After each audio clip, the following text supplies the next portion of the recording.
I think the first film, you know, if you look at what the sort of story is, really, it's about a guy who's, you know, into computer games and who gets sucked into the computer world and suddenly is pulled into that world of technology, which, you know, that's kind of what's happened to us as a culture. You know, we got sucked into that world, and that's what we live in now, and we live in this kind of almost virtual reality ourselves. And so I think the film, in a way, created a myth about what was going on in our culture at the time. And so for that reason, you know, I think that's how myths work. It's how films work. That there are things that we need to assimilate and adapt to that's going on in our life, and stories help us to do that, whether we're consciously aware of it or not. And so I think Tron very much did that for a world that was just starting to tap into the possibilities of computer graphics and computer games.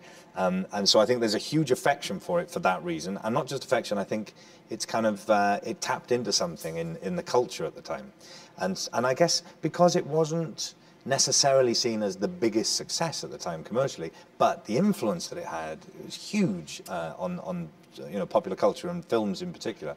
And so I think that you take that to your heart as well. A film that was sort of slightly neglected maybe in some ways, and yet clearly was very, very special and unique.